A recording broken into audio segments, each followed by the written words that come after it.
စီနီယာအကိုကြီးရှုကြည်နဲ့တွေ့ကြတဲ့အပိုင်နဲ့ဆက်ထားပါတယ်ဝူကျင်ကအကိုရှုကြည်အကိုကဘာလို့ဒီကိုရောက်နေတာလဲထိုခါရှုကြည်ကမင်းကတော့တော်တော်လေးကိုတော်လေးတိုးတက်လာနေတာပဲလူတွေပြောနေကြတာတော့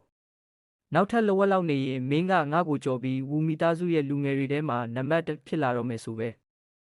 နောင်ကြရင်ငါနဲ့တွေ့တဲ့ခါတိုင်းငါကပဲမင်းကိုရှောင်ပေးနေရတော့မှလားဆိုကမောက်မာစွာမေးလိုက်ပါတယ်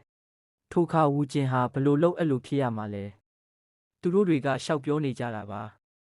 ကျွန်တော်မှာအကိုရှူကြီးကိုရှင်ပြိုင်ဖို့စိတ်ကူးလုံးဝမရှိပါဘူးဗျာဆိုကကြောက်ရွံ့စွာပြန်ဖြေလိုက်တာပေါ့ထိုခါရှူကြီးကပါအဲ့လိုဆိုရင်လဲမင်းတစ်သက်လုံးငါ့ကိုပြိုင်မတိုးနိုင်အောင်အကိုဖြစ်သူကပဲကူညီပေးရမှာပေါ့ဆိုကအဲ့ဒီကောင်ရဲ့ခန္ဓာကိုယ်ထဲကအကြောတွေကိုအကုန်ဖြက်စီးပစ်လိုက်စမ်း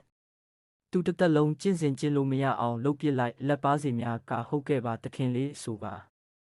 ဝူကျင်ကိုခုံအုပ်တိုက်ခိုက်ခဲ့ကြပါတယ်ဝူကျင်တယောက်အောင်ဆိုကသူတို့ပြုသမျှနှုတ်နေခဲ့ရတာပေါ့ရှူကြီးမင်းငါရဲ့ကိုတွင်းအကြောတွေကိုဖျက်ဆီးခဲ့တယ်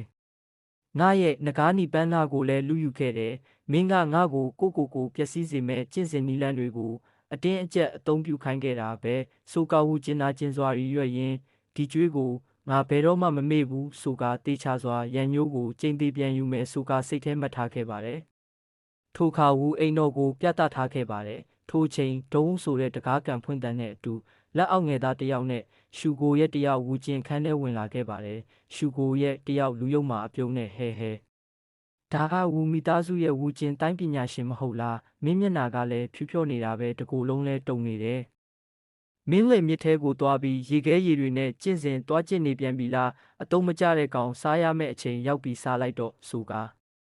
အောက်လက်ငယ်သားတယောက်ရုတ်တမာတဲ့အပြုံနဲ့မြန်စားစမ်းငါကဒီပကံလုံးကိုပြန်သိမ်းသွားရအောင်ပါဆိုကာအုံငေါက်လိုက်ပါတယ်မစားချင်ဘူးလား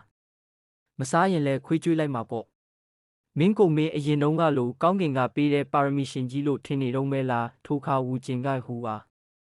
ငါကိုစားကျွင်းစားကြံတွေလာပို့ခိုင်းတာမင်းရဲ့အကြံလားဆိုကာလေးတန်မာဝူကျင်မေးလိုက်ပါတယ်ထိုချိန်လက်အောက်ငယ်သားဟူအားကဘာဖြစ်လဲ